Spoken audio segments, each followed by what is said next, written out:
क्या हुआ रिया जी, कुछ बताइए तो सही। रिया के आंसू दीपक का दिल दुखा रहे थे। मम्मी पापा को हमारे प्यार के बारे में सब कुछ पता चल गया है। वे लोग बहुत गुस्से हैं और मुझे बहुत टॉर्चर कर रहे हैं। उन्होंने भाभी के साथ भी मारपीट की है। रिया सिसकते हुए बोली। लेकिन कैसे? दीपक परेशान हो गया। आपने मुझे जो लव लेटर लिखे थे उन्हें मैंने बेड के नीचे छुपा रखा था, लेकिन पता नहीं कैसे वे पापा के हाथ लग गए। रिया ने डरते डरते बताया। मैं तो कब से आपको कह रहा हूँ कि मुझे ये लुका छिपी पसंद नहीं है। उन्हें हमारे प्यार के बारे में बता दीजिए, लेकिन आपको तो कुछ समझ ही नहीं आता, दीपक ने नाराज होते हुए कहा। अब मैं आपको अपनी मजबूरी कैसे समझाऊं कि मेरे अंदर उतनी हिम्मत नहीं है कि उनसे अपने प्यार के बारे में बता सकूं। आप प्लीज़ अपने पापा को हमारे घर भेजें, वरना ये लोग हमारी शादी के लिए लड़का ढूंढ रहे हैं और अगर इन्होंने मेरी शादी किसी और से करने की कोशिश की तो मैं जहर खा लूंगी।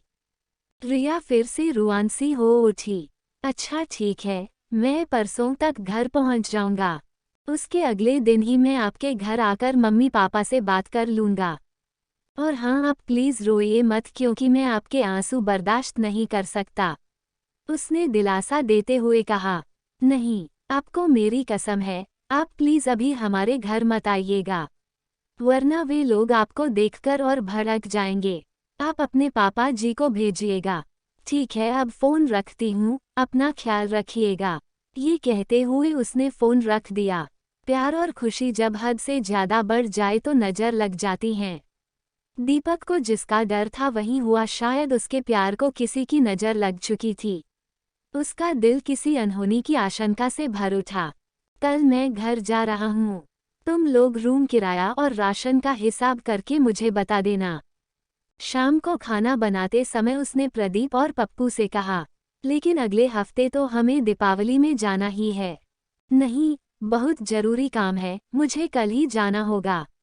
दीपक ने अपना फैसला सुनाया। प्रदीप और पप्पू उसके बचपन के दोस्त थे और वे जानते थे कि वह जो कहता है वही करता है, इसलिए उन्होंने ज़्यादा जोर देना मुनासिब नहीं समझा। अगली सुबह वह काठमांडू से वीरगंज के लिए बस पकड़ी और घर के लिए रवाना हो गया।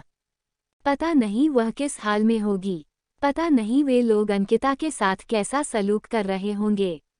बस की खिड़की से भरे पहाड़ों को देखते हुए वह इसी सोच में डूबा हुआ था। नेपाल के पहाड़ी रास्तों की खूबसूरत वादियां भी आज उसके दिल को सुकून नहीं पहुंचा पा रही थी। रास्ते भर वह इन्हीं आशंकाओं और उलझनों के बीच 300 किलोमीटर का सफ़र कैसे कट गया, पता ही नहीं चला। वीरगंज बस स्टैंड पर उतरकर वह टैक्सी में बैठा और करीब 1 घंटे में अपने घर पहुंच गया। शाम हो चुकी थी और लंबे सफ़र की थकान उसके ऊपर हावी हो रही थी, इसलिए वह सबसे मिलने के बाद आराम करने के इरादे से बिस्तर पर लेट गया।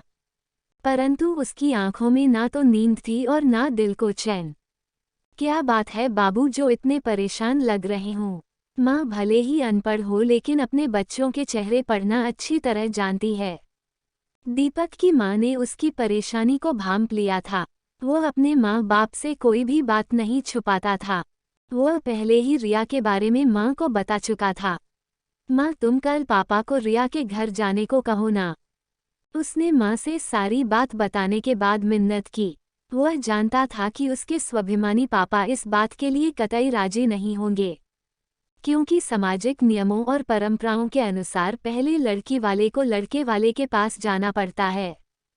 ठीक है, मैं उनसे बात करती हूँ, तुम खाना खा लो, मैं खाना लेकर आती हूँ। माँ को अपने बेटे की खुशी सबसे प्यारी थी।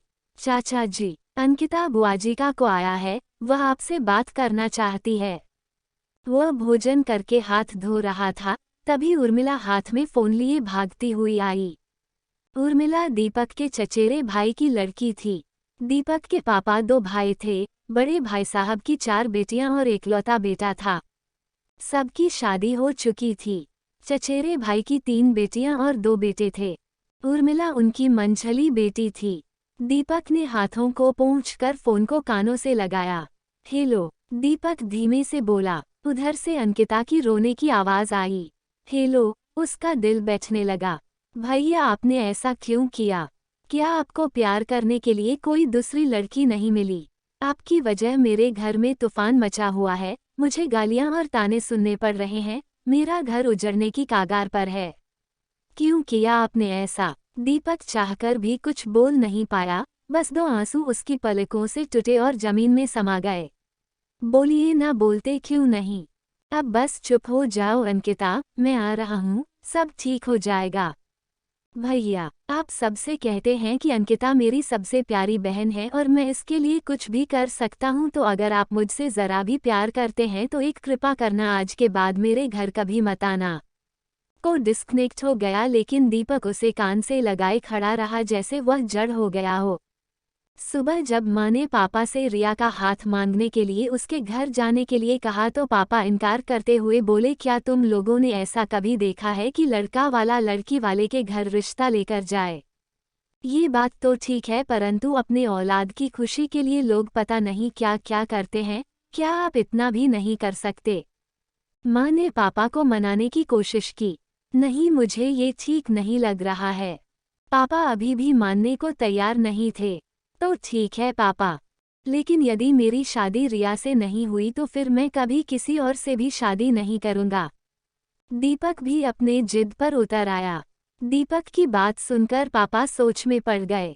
कुछ देर सोचने के बाद वे कुर्सी से उठते हुए बोले, ठीक है मैं जाऊँगा, लेकिन मेरी एक शर्त है, अगर उन्होंने इनकार कर दिया तो मैं जो कहूँगा तुम वही करोगे। ठीक है, दीपक ने वादा किया। आज दीपक बहुत खुश था। उसे पूरा यकीन था कि रिया के मम्मी पापा उसके रिश्ते के लिए इनकार नहीं करेंगे, क्योंकि वे बहुत अच्छे इंसान थे और दीपक को पसंद भी करते थे।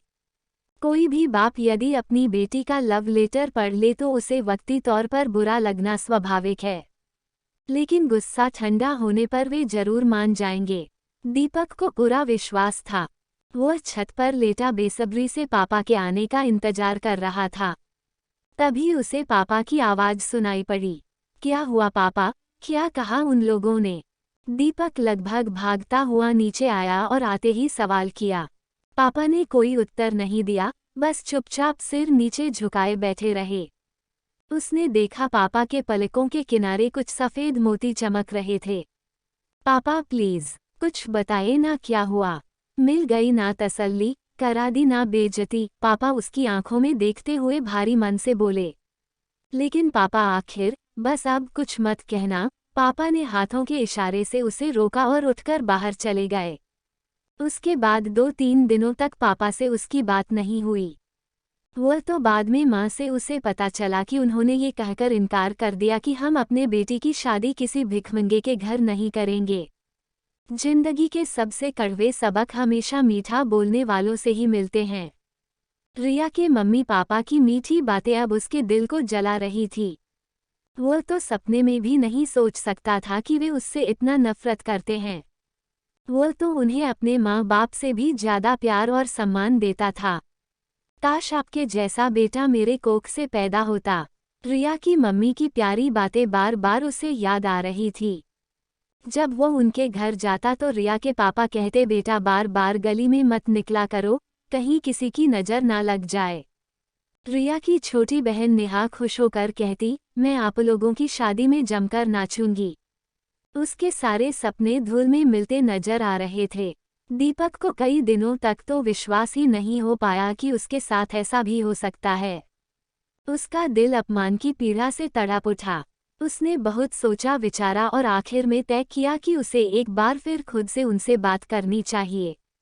फिर उसने कई बार रिया के घर का नंबर मिलाया, लेकिन उन्होंने को रिसीव नहीं किया।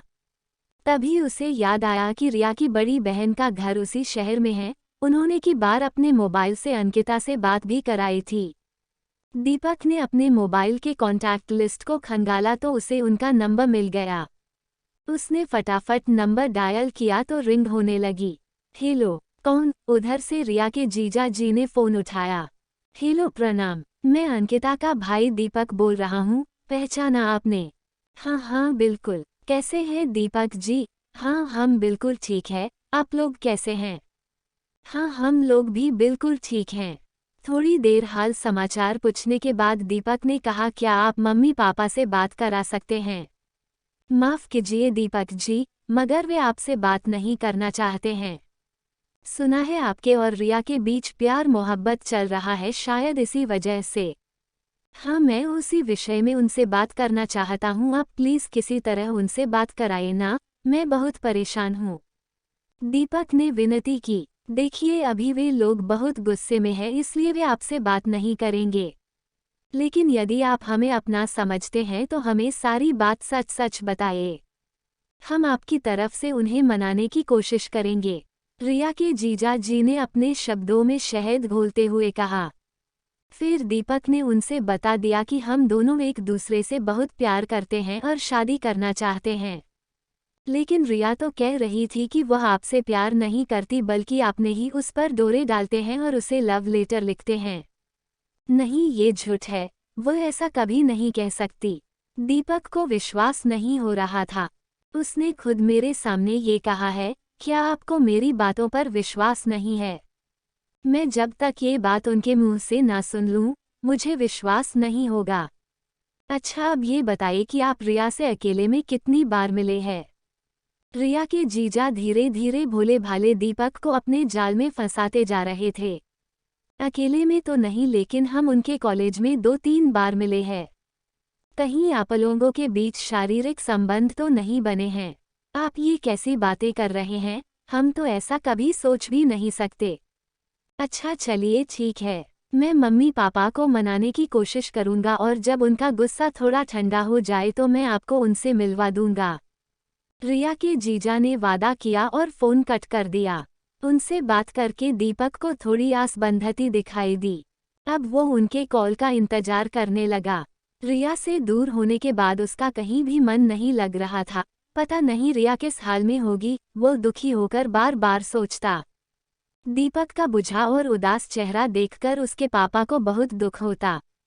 अतः उन्होंने उसे एक कंस्ट्रक्शन साइट पर मुंशी के जॉब पर लगवा दिया। शायद व्यस्त रहने से इसका थोड़ा मन बहल जाए, उन्होंने सोचा। एक दिन वो मजदूरों को काम पर लगवा रहा था, तभी रिया के दोस्त अनिता के नंबर से कॉल आया। दीपक ने को उठाया तो रिया उस पर बरस उठी। आपने मेरे जीजा को हमारे बारे में क्यों बताया? उसने मेरे घर वालों के सामने मेरी इज्जत की धज्जियां उड़ा कर रख दी है।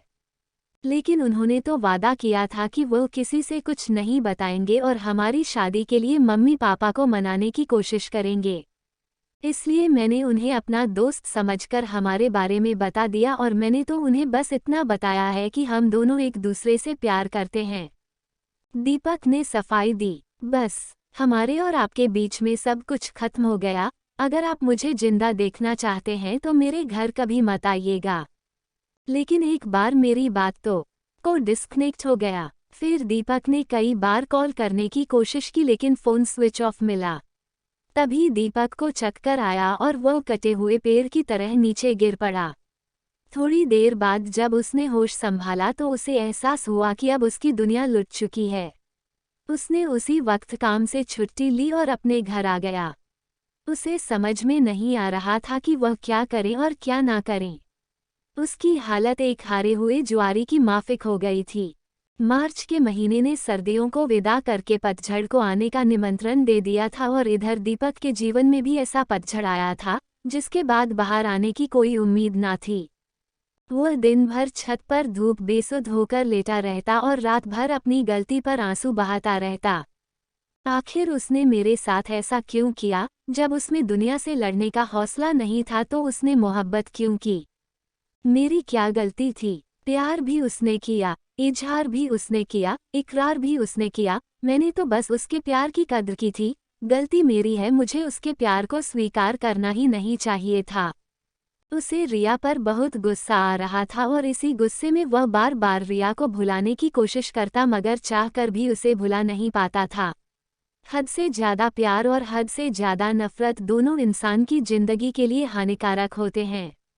एक दिन उसके दिमाग में एक विचार आया और उसने एक बहुत बड़ा फैसला कर लिया। उसने बाजार से जाकर सल्फास की गोलियां खरीदी और बस पकड़कर रिया के घर की तरफ जाने वाली बस में बैठ गया। आगे क्या हुआ पढ़िए इस कहानी के चौथे भाग में।